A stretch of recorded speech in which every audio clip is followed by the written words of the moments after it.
Olá pessoal, tudo bem com vocês? Antônio Galvão com mais uma edição para o canal Pilastra da Verdade. Eu quero agradecer a todos vocês mais uma vez por mais um vídeo. Aqui passa moto, passa carro, ladeira de dar em doido. Mas você tá me escutando, não tá? Seu Edivaldo. Um abraço para o seu Edivaldo Ferreira Dias. Estava conversando com ele há pouco tempo no WhatsApp e a gente está falando sobre um assunto que eu vou falar agora aqui, muito interessante. Eu achei interessante demais e eu digo, vou fazer um vídeo falando sobre isso. Eu vou falar nesse vídeo. Primeiro eu quero agradecer a todos de verdade, de coração. Gratidão sempre será a palavra-chave. Você que está em qualquer lugar desse país, em qualquer estado. Muitas pessoas de Recife, Ceará, São Paulo, Rio de Janeiro. Aqui da Bahia mesmo, muitas pessoas. Santa Catarina, Rio Grande do Sul, Minas Gerais, interagem nos meus vídeos, então sempre eu estarei agradecendo a vocês. Bem-vindos novos inscritos do canal Pilastra da Verdade.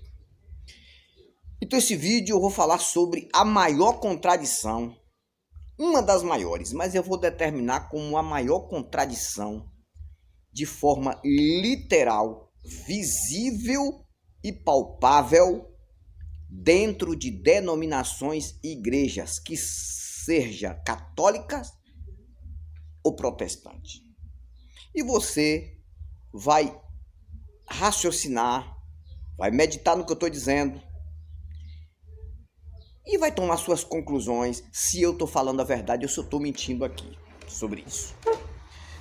Você vai ver aí na tela algumas fotos aí na tela dos chamados famosos cultos fúnebres e missas fúnebres. A Igreja Católica tem até missa do sétimo dia, né? Sétimo dia, depois que a pessoa morre. A Igreja Evangélica tem a chamada cerimônia de culto fúnebre. O que é isso? É quando a pessoa morre, faz parte daquela denominação, e eles levam o caixão para dentro de uma igreja e faz aquele chamado culto. Não, na igreja evangélica eles não usam culto como recomendação de espírito e de alma para Deus. Não. A igreja católica faz a missa do sétimo dia. Tem aquela coisa. A igreja evangélica é aquele culto fúnebre, como se fosse uma cerimônia, homenageando e falando daquela pessoa quando era viva. E assim, naquele culto, aquelas músicas de velório, eu já participei de muitos, E caixão no meio da igreja, quando minha mãe faleceu fizeram isso, colocaram o caixão no meio da igreja, o pessoal vinha ali observar, ver, olhar, curiosos, a igreja encheu de pessoas, muitos carros, porque tem muitos curiosos, né? Entendeu? Pois é, para ver se morreu mesmo. E tem o chamado culto fúnebre que o pastor faz aquela cerimônia. Entendeu? E usam uns textos da Bíblia, que não tem nada a ver com a realidade. Agora a contradição é essa. Vou falar para vocês a contradição. Me mostra aqui, é uma contradição já fora da Bíblia, é uma contradição de igreja, de denominação, já é fora do conto do seu vigário, porque aqui já é uma contradição e eles conseguem contradizer o que já é contraditório. Me mostra na Bíblia aqui um patriarca, ou um profeta, ou um pastor, ou um presbítero, ou presbítero, ou um diacho, ou o diácono, ou um apóstolo, ou um bispo, fazendo um culto fúnebre. Mostra Jesus fazendo um culto fúnebre, fazendo uma cerimônia com o corpo estendido. Me mostra. Não, porque vocês acham que nós estamos errados, nós ateus estamos errados. Porque no Novo Testamento, até no Velho Testamento, acontecia isso. Quando um profeta no Velho Testamento aconteceu o caso de Eliseu, ia visitar alguém que morreu, ele tinha, segundo a Bíblia, a autoridade de ressuscitar aquilo ali. Então não tinha culto fúnebre, tinha o poder de ressurreição que tinha que acontecer. Jesus Cristo, quando visitou vários que morreram, pela Bíblia, alguns ele ressuscitou. Pela Bíblia. Essa história eu conto do Seu Vigário. Aqui no Conto do Seu Vigário. Eu vou falar depois um pouco sobre a Bíblia aqui, o que eu acho desse livro, entendeu? De uma forma que você nunca ouviu eu falar. Presta atenção. Jesus chegou quando estava acontecendo um cortejo ali. O filho da viúva de Naim, está escrito na história, colocaram o caixão no chão, o esquife, e Jesus ressuscitou o morto. Ou seja, ele não fez cerimônia nenhuma de fúnebre. Não, ressuscitou. É o que está escrito. No caso da filha de Jairo, ele não precisou ir até a filha de Jairo, mas ela ressuscitou segundo a ordem dele. No caso de Lázaro, ele foi visitar o túmulo e pediu para Lázaro sair do túmulo, e Lázaro saiu vivo depois de 4 dias. Pedro foi visitar Tabita ou Dorca, morta porque chamaram ele, e lá ele ressuscitou, segundo a Bíblia, Tabita. Paulo ressuscitou Eutico, que caiu da janela. Mas não tem lugar nenhum na Bíblia que nenhum desses apóstolos, profetas, ou Jesus, ou qualquer um, fez um culto fúnebre recomendando o corpo, o espírito, a alma, homenageando, fazendo uma homenagem a uma pessoa que morreu para a família. Me mostra aqui, religioso. Mas só que hoje fazem isso. Sabe por que eles fazem isso? Porque eles não têm a autoridade e o poder de ressuscitar. Primeiro que esse poder, essa autoridade não existe. Só acontece aqui dentro. Isso é uma mentira. Então, como eles não têm a autoridade e o poder que a Bíblia promete e não cumpre para ressuscitar o morto, então eles vão fazer aquele culto fúnebre. É o chamado culto de homenagem com respeito à pessoa que se foi. Aí pega uns textos da Bíblia, uns textos de Lamentações, e começam a ler e falar aquela palestra ali, que dá até sono, dá até para morrer também junto com o morto, que está lá morto. Facilitar, você morre junto só pelas palestras, só de ouvir as lamentações, e um chora daqui, outro chora dali. Resumindo, pega o defunto, leva para o cemitério, deles fazem outro culto fúnebre quando o corpo vai entrar na chamada tumba, ou aqui na Bahia chama de carneira. Tem local que chama de moto, passa toda hora, madeira de dar doido, é moto, é carro. Eu faço os vídeos aqui, é difícil na minha fábrica eu fazer um vídeo e eu ter 100% de silêncio, mas um dia vai acabar isso, vou fazer um local, colocar espuma na parede, espumar a parede, porque eu posso gritar, bater na almofada, madeira de dar doido, e ninguém vai ouvir, e eu não vou ouvir som que vem de fora. Aí vai ficar legal.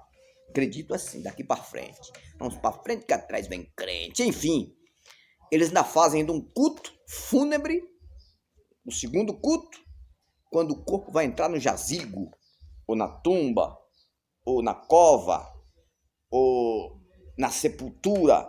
Então, por que eles fazem o chamado culto fúnebre? Por quê?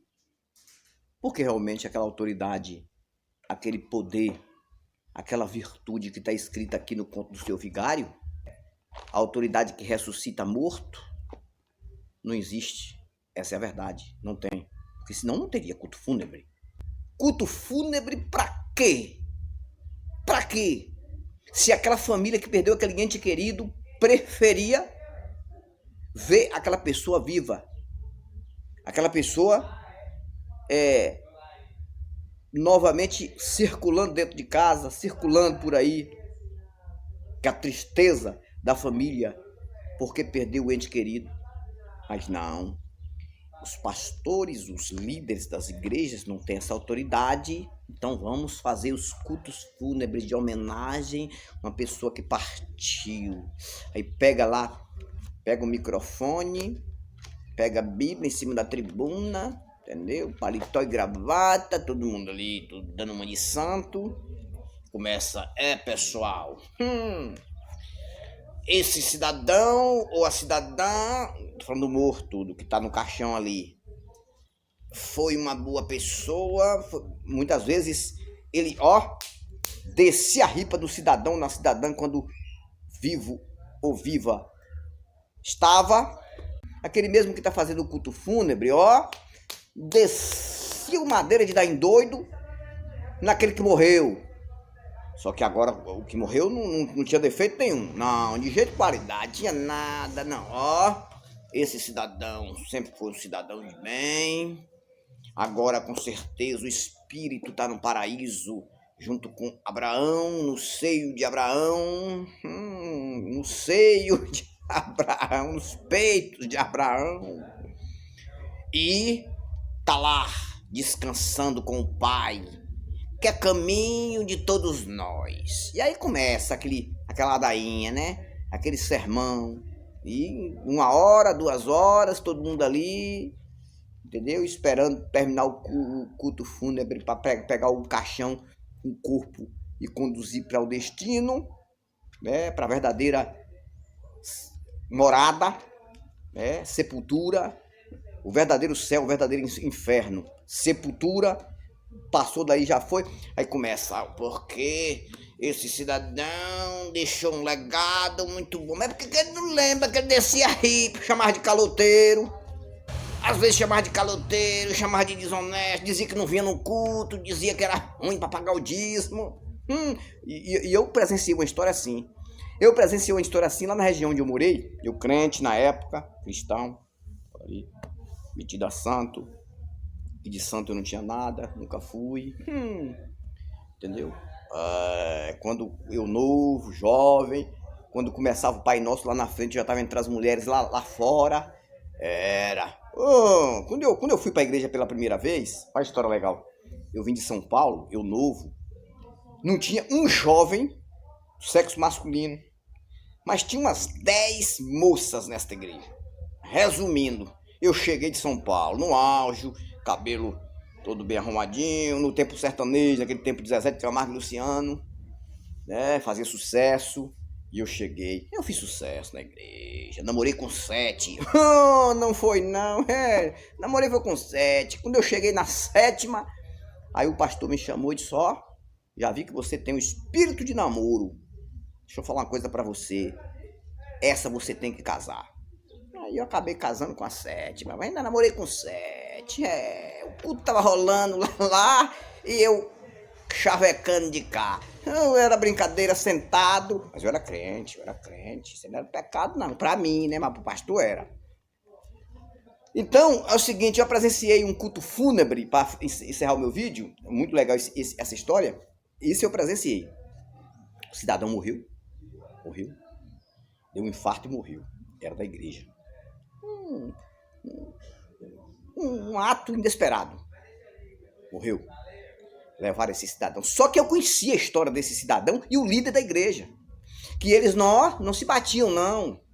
Por quê? Porque o que realmente estava morto, que teve um infarto, não pagava o dízimo direito. Tinha um salário muito bom, mas não pagava, não. E esse que era líder descia a ripa nele. Aquele cidadão é canguinho. Aquele cidadão tá roubando a Deus, não quer saber, tá na igreja o tempo todo, não dá um centavo de oferta nem de dízimo. Deus tá de olho nele. Resumindo, esse cidadão ficou devendo um dinheiro para esse pastor. E aí, quem disse que pagou? E o pastor que chamava de caloteiro disse daquilo. Mas no dia que morreu, tava lá no culto, e o pastor em cima da tribuna, gente boa. Esse cidadão que morreu aí deixou um legado maravilhoso. Esse cidadão que morreu era um bom pai de família, era uma pessoa muito honesta. Eu sempre tinha um respeito muito grande por ele aqui na igreja, fiel em tudo, mas ele não quis dizer ali em cima da tribuna, no culto fúnebre, que o cidadão morreu devendo a ele, e que não pagava, não era bom para pagar dízimo. Então é só mentira, gente, não adianta, porque era melhor ele ter a autoridade de ressuscitar o cabra, chegar assim, se levanta, e o cidadão levantar, e ele dizer, antes de morrer, de cair de novo, pago o que me deve. Então é isso. Falando sobre a Bíblia, para encerrar o meu vídeo, este livro, na verdade, este livro que eu chamo de O Conto do Seu Vigário, este livro, se ele fosse tido como um livro fictício, se ele fosse considerado mundialmente como um conto apenas, ele era realmente o livro mais lindo do mundo. É o maior livro do mundo. Por quê? Porque você ia ter ele como um conto, com as lendas. Aqui está dizendo que a serpente fala, mas a gente sabe que isso nunca aconteceu. Isso aqui está dizendo que jumento fala, mas a gente sabe que nunca aconteceu, que o homem andou sobre as águas, que a gente sabe que isso nunca aconteceu. Mas é bonita a história linda. Se fosse real, era beleza. Tudo bem, seria realmente o livro mais lindo do mundo. Você poderia guardar com muito carinho na sua estante, como um grande livro, assim como o livro de Monteiro Lobato, livro desses escritores que escreveram vários livros de contos, que viraram filmes famosos, novelas, entendeu? Jorge Amado, aqui na Bahia, Jorge Amado, tem aí os contos de Jorge Amado que realmente viraram novelas, filmes, tudo bem. Então este livro é um livro maravilhoso, lindo, maravilhoso, se fosse realmente considerado como fictício. Mas o que faz esse livro ficar ridículo é que as pessoas pegam o que está escrito aqui em religião, e diz que isso é real, acontece, as histórias daqui, tudo aconteceram essas histórias, e tudo no mundo real é isso aqui, é a verdade, é a palavra de um Deus que não existe, de um Deus que eles dizem que monitora todo mundo. Então este livro passa a ser um livro ridículo por conta disso. Não é que o livro é maldoso, é que eles colocaram maldade no livro. Claro que aqui tem muitas histórias de sanguinárias aqui, realmente, que não dá para engolir, que é inteligente, em nome de um Deus. Histórias sanguinárias, escravidão em nome de um Deus, estupro, entendeu? Invasão, roubo, invasão de terras, roubando despojos de quem não tinha nada a ver. Tudo aqui dentro do Conto do Seu Vigário. Mas como história, como conto, tudo bem. Mas não como realidade. Então fica a dica aí. Eu falei neste vídeo sobre culto fúnebre, que é a maior contradição literal, visível e palpável dentro de igrejas, de denominações. Isso prova que não existe poder de ressurreição a nenhum desses líderes religiosos que dizem ser cheios da chamada unção e do poder de Deus.